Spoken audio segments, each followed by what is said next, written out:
अब है हमारे पास चैप्टर 10 वृत्त।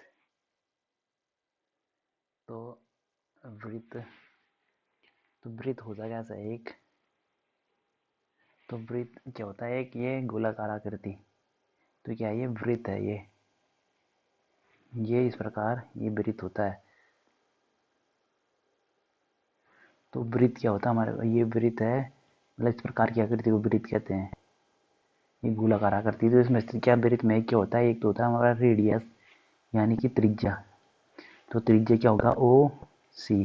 तो ओ सी क्या है यहाँ पे? त्रिज्या। त्रिज्या यानी कि हमारा केंद्र से और जो वृत्त का चाप है, ये वृत्त के चाप तक की दूरी। तो हम अगर वृत्त में जितने भी चाप खींचेंगे, ये मतलब ये एंड तक, और जितने भी ये क्या खींचेंगे, ये रेखाएं खींचेंगे, ये प्रतिच्छेद ये रेखाएं खींचेंगे सेंटर से, जो हमारा केंद्र से वृत्त के चाप पर जितनी भी रेखाएं पड़ेंगी, सबकी माप क्या होती है? बराबर होती है। यानी कि ये बराबर होगा, ये बराबर होगा, ये बराबर होगा, ये बराबर होगा। तो इसे क्या बोलते हैं? त्रिज्या बोलते हैं। त्रिज्या जो सेंटर से होती है वृत्त के चाप पर, जो रेखा सेंटर और वृत्त के चाप को जो रेखा मिलाती है, उसे क्या बोलते हैं? त्रिज्या बोलते हैं। और फिर होता है डायमीटर यानी कि व्यास। तो व्यास क्या होता है? व्यास यानी कि व्यास क्या होता है? त्रिज्या का दुगना। तो यानी कि यहाँ पे क्या है हमारा? ए बी है हमारे पास। ए बी यानी कि ये ए बी हमारे पास क्या है? वृत्त का व्यास है। तो व्यास वृत्त चाप का वो त्रिज्या का क्या होता है? दुगना होता है। तो व्यास क्या होता है? 2 गुना ऑफ त्रिज्या। तो ये तो हो गया सबसे पहले। अब हम और क्या पढ़ेंगे? इसमें स्पर्शरेखा पढ़ेंगे हम।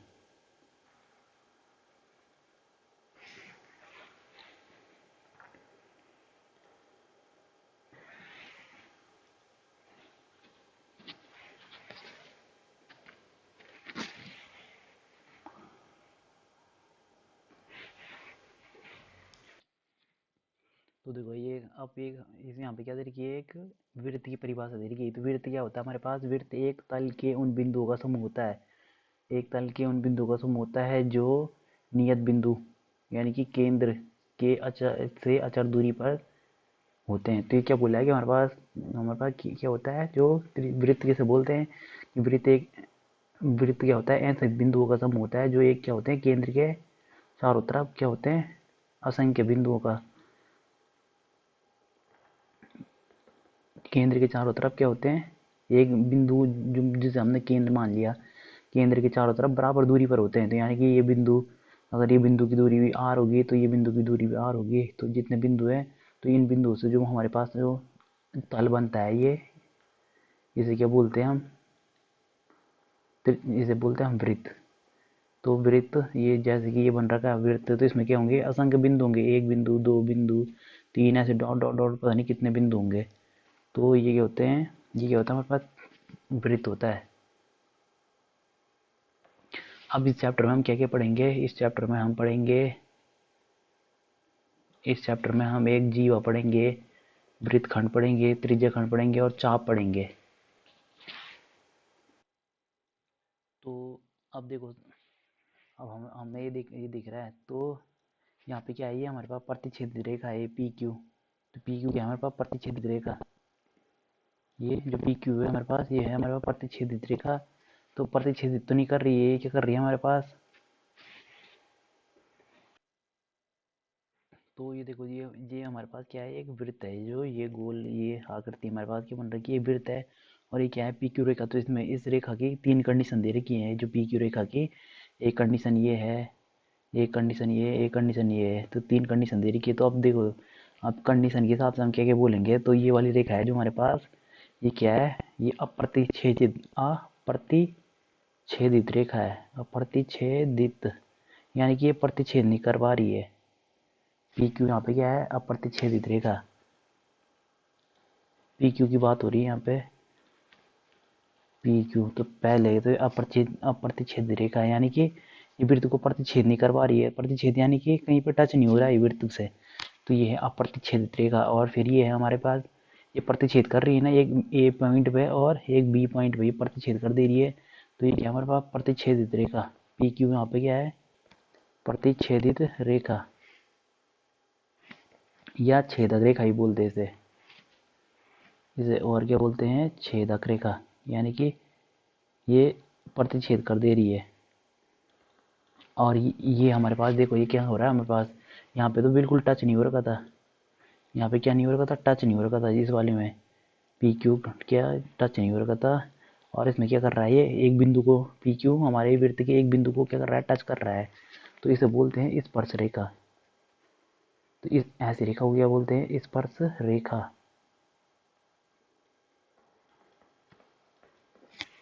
तो ये हो गया स्पर्श रेखा। तो अब देखो स्पर्श रेखा की परिभाषा देखते हैं। तो स्पर्श रेखा क्या होती है? जो कि वृत्त को, ये स्पर्श रेखा वह रेखा होती है जो वृत्त को केवल एक बिंदु पर टच करती है। तो एक बिंदु पर टच कर रही है यहाँ पे, तो सिर्फ एक बिंदु पर। तो जैसे कि कहाँ पे कर रही है? एक बिंदु पर टच। तो एक बिंदु यहाँ पे कहीं पे एक बिंदु है, ये सिर्फ एक बिंदु को ही करेगी टच। ऐसे नहीं कि ये जैसे कि ये क्या कर रही है? हमारा दो बिंदु को टच कर रही है, एक दो। तो ये हमारे पास स्पर्श रेखा नहीं है। और यहाँ पे सिर्फ एक बिंदु को टच कर रही है, कोई एक बिंदु है यहाँ पे। ये थोड़ा चिपक रखी है, थोड़ा दिख नहीं रहा है यहाँ पे, ये ठीक से नहीं बन रहा। ये हम मतलब बिल्कुल एक सिर्फ एक बिंदु को, जैसे कि हमारे पास बहुत सारे बिंदु है तो इस तरीके बन रहा है। बहुत सारे बिंदुओं को एक एक केंद्र, एक बिंदु के चारों तरफ अगर बराबर दूरी पर फैलाएं तो वृत्त बनेगा। तो यहाँ पे क्या कर रहा है? यहाँ पे इसमें क्या है? अनेक बिंदु से बना होगा ये हमारे पास जो है ये अनेक बिंदुओं से बना होगा, ऐसी ऐसी ऐसी ऐसी। तो एक बिंदु माना यहाँ पे बन गया। तो सिर्फ एक ही बिंदु को टच करते हुए जो रेखा जाए, जो एक ही बिंदु पर प्रतिच्छेद करे जो रेखा, ये माना पी क्यू रेखा है। तो ये क्या है? हमारे पास स्पर्श रेखा है। तो जैसे ये इसमें एक जगह नहीं कर रही तो ये स्पर्श रेखा नहीं थी। ये तो ये मतलब ये दो जगह कर रही थी, एक ये कर रही थी, एक ये। तो ये स्पर्श रेखा नहीं है, इसे भी स्पर्श रेखा नहीं बोलेंगे। और एक ये रेखा है पी क्यू, ये भी एक जगह टच नहीं कर रही है। यानी कि यहाँ पे दो जगह टच कर दिया इसने, तो ये स्पर्श रेखा ये भी नहीं है। और इसने एक जगह टच भी नहीं किया तो ये भी स्पर्श रेखा नहीं है। तो स्पर्श रेखा यानी कि सिर्फ एक ही जगह टच करे, जो इस वृत्त के एक केवल एक ही बिंदु को टच करे, तो वो होगी हमारी स्पर्श रेखा। तो अब देखो आगे। तो हमारे पास क्या होता है? वृत्त के एक बिंदु पर केवल एक ही स्पर्श रेखा टच करती है। तो वृत्त के एक बिंदु पर केवल एक ही स्पर्श रेखा होगी। तो एक बिंदु पर, जैसे कि ये हमने यही देखा था, एक बिंदु पर। तो ये तो बिल्कुल ज़्यादा बिंदु हो गए। जैसे कि एक बिंदु पर, तो यहाँ पे सिर्फ एक बिंदु रहा होगा, कहाँ पे? यहाँ पे एक बिंदु पर एक ही स्पर्श रेखा टच करेगी। और एक वृत्त से बहुत सारी स्पर्श रेखा जा सकती है। जैसे कि हमने दूसरी स्पर्श रेखा ये डाल दी, ये ये तीसरी स्पर्श रेखा ये डाल दी, ये चौथी डाल दी, चौथी डाल दी है। यानी कि एक ही बिंदु को टच कर रही है। तो ये तो एक बिंदु को टच करते हुए जाएगी अगर, तो एक बिंदु को टच करते हुए जाएगी कोई रेखा वृत्त के, तो क्या होती है? स्पर्श रेखा होती है। तो एक बिंदु से एक ही स्पर्श रेखा जाएगी, ये बोल दिया इसने। अब देखो इसमें क्या बोल रहा है कि किसी वृत्त की स्पर्श रेखा छेदक रेखा की एक विशिष्ट दशा है जब संगत जीवा के दोनों सिरे संपाती हों। तो ये क्या बोल रहा है? सबसे पहले तो हम जीवा क्या होती है? तो जीवा क्या होती है हमारे पास? ये कोई वृत्त है, अगर हमने ये कर दिया, ये बांट दिया ऐसे, तो ये क्या बन जाएगा? हमने यहाँ पे क्या कर लिया? ए बी लाइन ले ली इस वृत्त पे। तो इसे क्या बोलते हैं? जीवा बोलते हैं ये ए बी को। ये ए बी क्या होगी हमारे पास? जीवा। तो ए बी जीवा है। तो ये क्या बोल रहा है कि जो हमारे पास स्पर्श रेखा है वो जीवा की ऐसी कंडीशन है जिसका अंत भी शुरू हो, अंत भी वही हो, शुरू भी वही हो। यानी कि एक ही बिंदु है ना, तो अंत भी यही है इसका और शुरू भी यही है जो हमारे पास जीवा का। तो यही बोल रहा है इसमें कि एक विशिष्ट दशा है जब संगत जीवा के दोनों सिरे संपाती हो। तो दोनों सिरे यानी कि एंड भी और फर्स्ट जो शुरुआत भी और अंत भी क्या है? संपाती, यानी कि एक ही है। तो ये क्या होता है हमारे पास? स्पर्श रेखा। अब देखो ये परम है, ये परम है पढ़ना, ये इससे हम क्वेश्चन सॉल्व करेंगे। तो परम में क्या बोल रहा है? ये किसी वृत्त के किसी बिंदु पर स्पर्श रेखा से जाने वाली त्रिज्या पर लंब होता है। तो ये परम में क्या बोल रहा है? देखो इस पर में बोल रहा है जैसे कि ये बोल रहा है कि फिर से एक बार दोबारा, किसी वृत्त के किसी बिंदु पर स्पर्श रेखा, तो बिंदु कौन सा ले लिया हमने ये, तो किसी बिंदु पर स्पर्श रेखा क्या होता है, त्रिज्या, किसी स्पर्श रेखा बिंदु से जाने वाली त्रिज्या पर लंब होता है। तो इसमें क्या बोल रहा है कि हमारे पास जो कोई, हमारे पास क्या है, ये स्पर्श रेखा है, ये जो ये स्पर्श रेखा है, कुछ भी ले लो इसे पी क्यू, जो स्पर्श रेखा है, स्पर्श रेखा में एक बिंदु होगा, अगर बिंदु से हम ये त्रिज्या खींचेंगे तो ये हमेशा क्या होता है, एक लंब होता है। किस पर, ये हमेशा एक लंब होगा, जो भी त्रिज्या होगी ये आर, ये हमेशा लंब बनेगा। अब चाहे हम इसे इधर से भी ले लें, किधर से, ये वाले एक और स्पर्श रेखा भी डाल दें, चाहे कोई कितने भी स्पर्श रेखा, सब तो ये लंब बनेगा त्रिज्या। तो ये एक स्पर्श रेखा है, इसमें कोई बिंदु ले लिया ये एक, अगर हम त्रिज्या से लें, त्रिज्या से इस पर क्या डालें, त्रिज्या लगाएं इस पर, तो ये भी हमारे पास हमेशा लंब बनेगा, चाहे हम इधर से भी ले लें, एक स्पर्श रेखा इधर से भी ले लें। तो यहाँ पे एक बिंदु है हमारे पास, कौन सा, स्पर्श रेखा बिंदु। तो अगर हम ये यहाँ से क्या करें, त्रिज्या पर लंब होती है, तो स्पर्श रेखा से कोई हमने केंद्र पर बिंदु डाला, केंद्र पर कोई रेखा डाली, स्पर्श बिंदु से, ये स्पर्श बिंदु से केंद्र पर जो त्रिज्या या क्या डाला हमने, केंद्र पर एक रेखा डाल ली, तो ये हमेशा क्या होता है, लंब होगा ये हमेशा। या हम इधर से भी कर लें, किधर से भी कर लें, कहीं से भी कोई भी स्पर्श रेखा, ये हमेशा लंब ही बनाएगी इस पर, यानी कि स्पर्श रेखा त्रिज्या के साथ हमेशा लंब ही बनाएगी, चाहे कहीं से भी कर लो, चाहे इधर से कर लो। तो ये अगर हम यहाँ पे क्या करें, इस बिंदु को, जो स्पर्श बिंदु को और त्रिज्या केंद्र बिंदु को मिलाएं, जो हमारे पास त्रिज्या बनेगी वो आपस में क्या होंगे, ये लंब भी होंगे। तो ये क्या है हमारे पास, पहली क्या है हमारा परमेय है। तो वृत्त के किसी बिंदु पर स्पर्श रेखा स्पर्श बिंदु से जाने वाली त्रिज्या पर, तो स्पर्श बिंदु ये है, स्पर्श बिंदु से त्रिज्या जा रही है, उस पर क्या है, लंब है ये। तो यही है हमारे पास।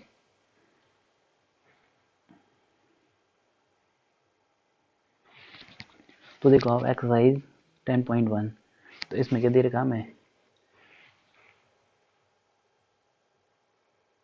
तो इसमें दे रखा है कि किसी वृत्त की स्पर्श रेखाएं कितनी हो सकती हैं।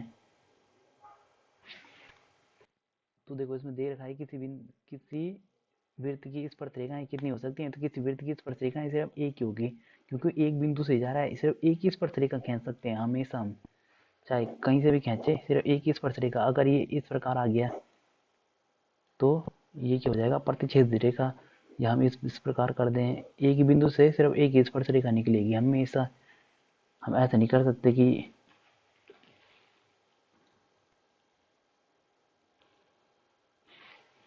तो देखो एक बिंदु से सिर्फ एक ही स्पर्श रेखा निकल सकती है। तो मगर हमारे पास क्या होता है, त्रिभुज जो हमारे पास वृत्त होता है उसमें कितने बहुत सारे बिंदु होते हैं ना, क्योंकि वही बोला है कि अगर हमारे पास अनेक बिंदुओं को एक केंद्र के पारी तक घुमाएं, तो क्या बन जाता है हमारे पास, इस पर ये क्या बनता है हमारे पास, वृत्त बनता है। और वृत्त पर एक बिंदु से जाएगी कोई रेखा, एक बिंदु को टच करते हुए, तो स्पर्श रेखा होगी।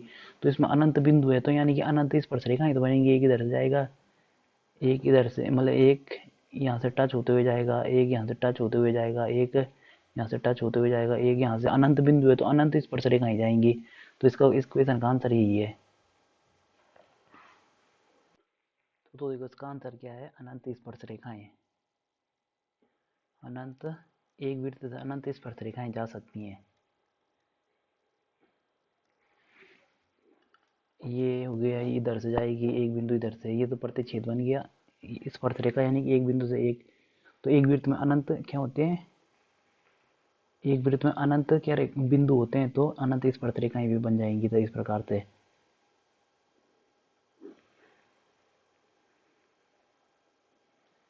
तो ये इसका आंसर हो गया अनंत स्पर्श रेखाएं। यहाँ पर सेकेंड वाला, यहाँ पे देखो ये सवाल,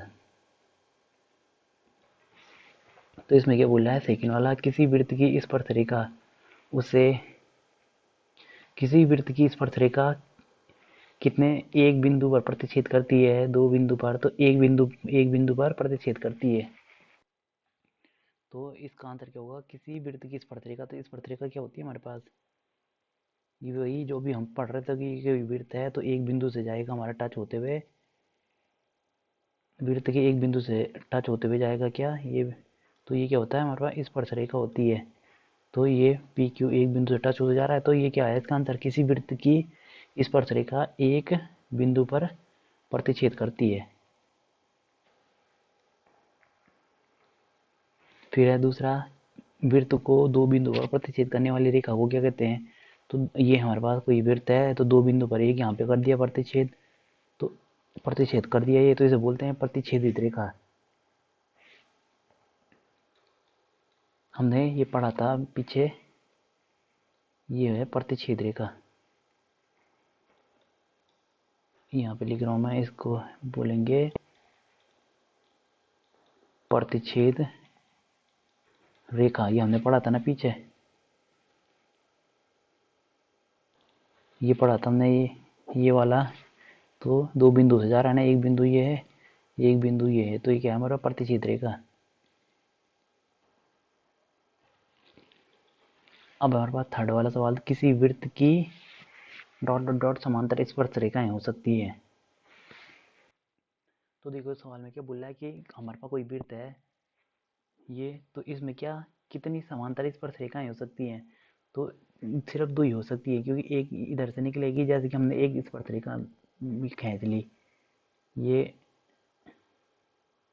एक स्पर्श रेखा खींच ली, एक ये, और इसके समांतर दूसरी स्पर्श रेखा कैसे खींचेंगे हम, ये तो जो समांतर होना चाहिए, तो सिर्फ दो ही समांतर रेखाएं होंगी, स्पर्श रेखा दो ही, किसी वृत्त की दो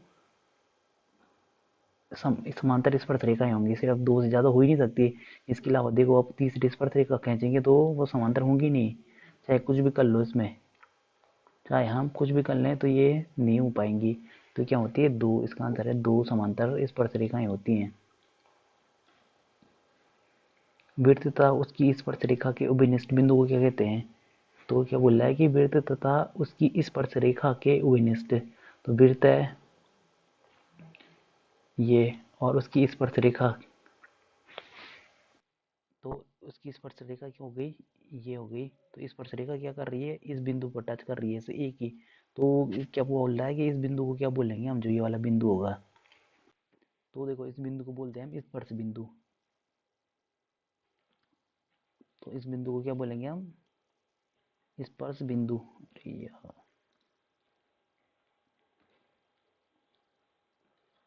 तो ये होगा हमारे पास स्पर्श बिंदु, यही तो बोल रहा है कि उभयनिष्ठ बिंदु को क्या बोलेंगे, जो कि वृत्त में भी हो और किस में भी हो, वृत्त में भी हो और स्पर्श रेखा में भी हो, तो ये होता है हमारे पास स्पर्श बिंदु। तो इसका आंसर क्या है हमारे पास, स्पर्श बिंदु।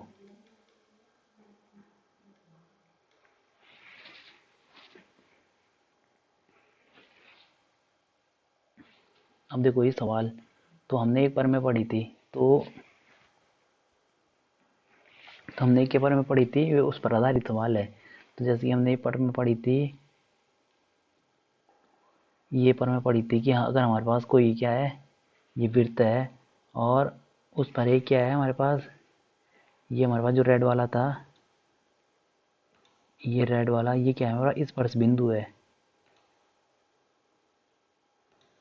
ये क्या है हमारा एक स्पर्श बिंदु है, तो जो, और ये स्पर्श रेखा है पी क्यू, ये पी क्यू स्पर्श रेखा है। तो क्या पढ़ा था हमने कि अगर हम स्पर्श बिंदु से जो हमारे पास त्रिज्या बनती है वो क्या होती है, स्पर्श बिंदु ये है हमारे पास, इसे क्या मान लो एम, एम बिंदु है, स्पर्श बिंदु एम से जो त्रिज्या बनती है वो क्या होती है, हमेशा स्पर्श रेखा पर क्या होती है, लंब होती है, या फिर ये हमेशा 90 डिग्री ही बनेगा, चाहे हम इधर से भी, या ये भी 90 बनेगा, चाहे कोई सी भी स्पर्श रेखा हो, अगर उस पर हम त्रिज्या खींचेंगे तो वो हमेशा लंब होती है।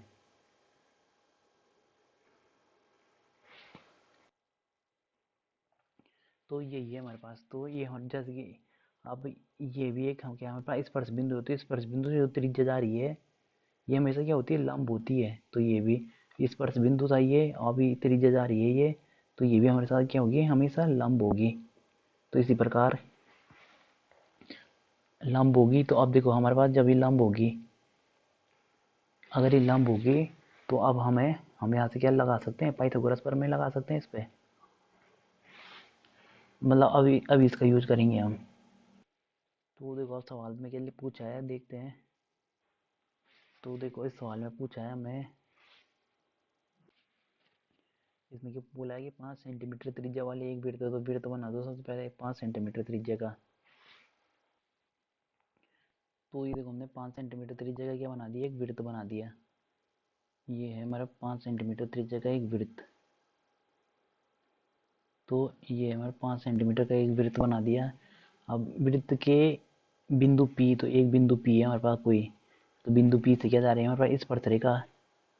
बिंदु P पर स्पर्शरेखा PQ और केंद्र से जाने वाली एक रेखा से बिंदु Q पर इस प्रकार मिलती है कि OQ इक्वल टू 12।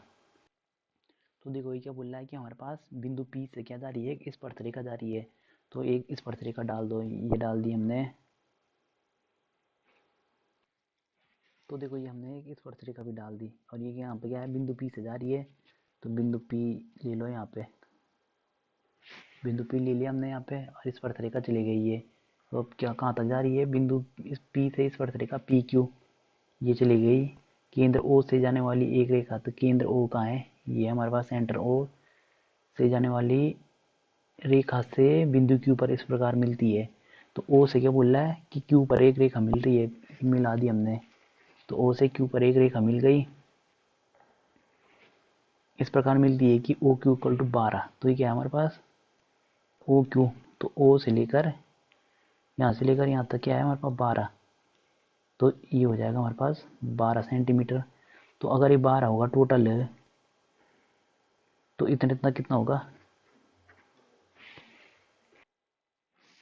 तो ये क्या बोल रहा है कि यहाँ से OQ क्या है हमारे पास, सबसे पहले OQ दे रखा है इसने हमें 12 सेंटीमीटर।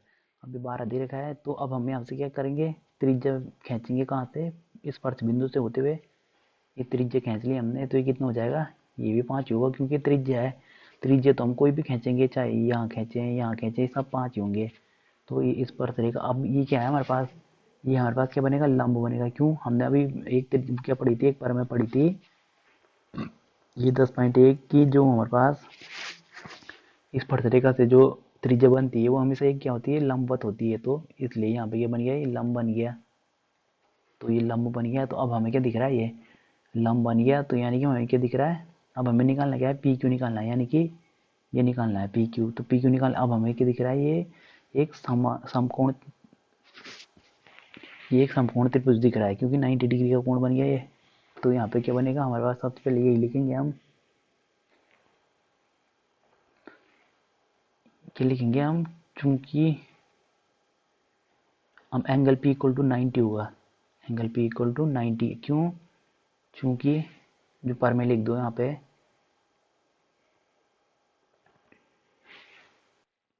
तो यहाँ पे पर में लिख दो कि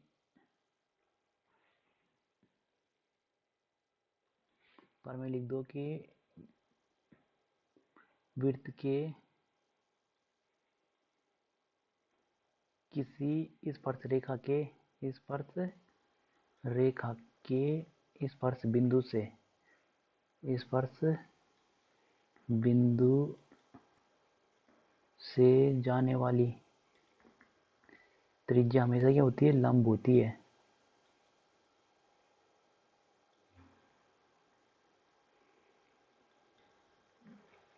जाने वाली त्रिज्या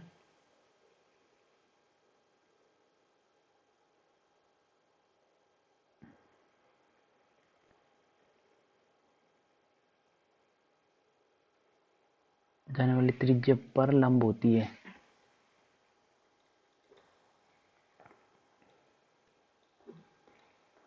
तो ये तो हमने यहाँ पे किस कारण से हुआ, ये हमारे पास 90 इस कारण से हुआ, क्योंकि हमारे पास जो होती है स्पर्श बिंदु से, जो स्पर्श रेखा की स्पर्श बिंदु से जो हमारे पास त्रिज्या जाती है वो हमेशा क्या होती है, लंब होती है। तो ये हो गया लंब, इस कारण ये क्या हुआ हमारे पास, लंब हो गया ये OP। तो OP हमारे पास लंब हुआ, तो इसलिए एंगल P क्या है, 90 है। तो अब हम क्या लगाए, हम ट्राइंगल OPQ में, तो ट्राइंगल OPQ में क्या लगा रहे हैं हम, पाइथागोरस प्रमेय से। तो पाइथागोरस प्रमेय से, तो पाइथागोरस प्रमेय लगाई तो हमने, क्या होगा ये हमारे पास कर्ण क्या है इसमें, ओ क्यू का स्क्वायर इक्वल टू कर्ण का वर्ग बराबर लंब का वर्ग। तो लंब क्या है हमारे पास, यही तो है लंब, ही तो बोला था हमने से ओपी को, ओपी का वर्ग और प्लस पी क्यू का वर्ग, आधार का वर्ग। तो ओ क्यू कितना दे रखा था इसने हमें, 12 दे रखा है ना ये ओ क्यू ये है 12। तो ये तो दे रखा था इसने 12, यहाँ से लेकर यहाँ तक ओ क्यू 12 था, तो 12 लिख दिया हमने।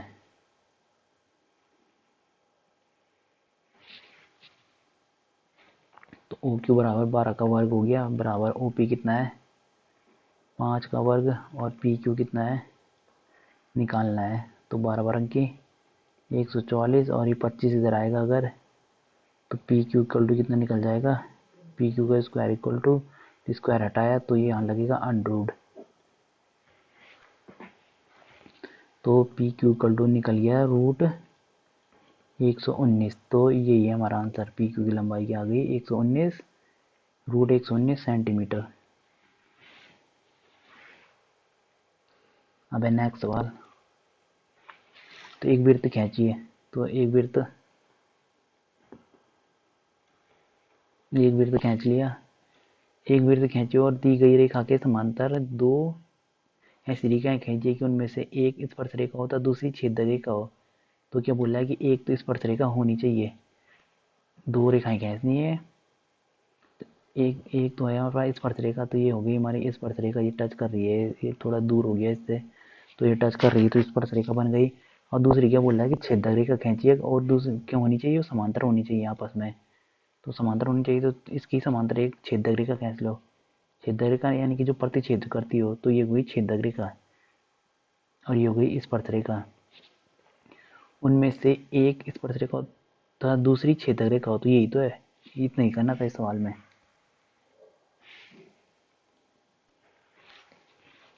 तो इनका नाम दे दो, इसे दे दो ए बी, और इसे दे दो पी क्यू। तो यहाँ पे क्या है हमारे पास, ए बी समांतर है किसके, पी क्यू के। सिर्फ इतना ही करना था सवाल में, भाई कुछ नहीं पूछा है, इसने फिगर बनाने के लिए बोला था।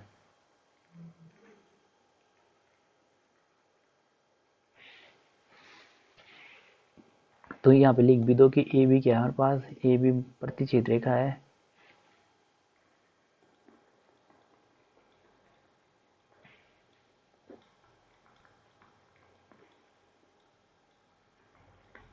तो ए बी प्रतिच्छेद रेखा है, और पी क्यू क्या है हमारे पास, स्पर्श रेखा है।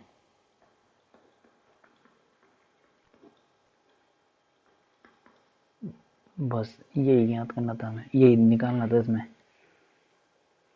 तो ये वाली एक्सरसाइज होगी समाप्त।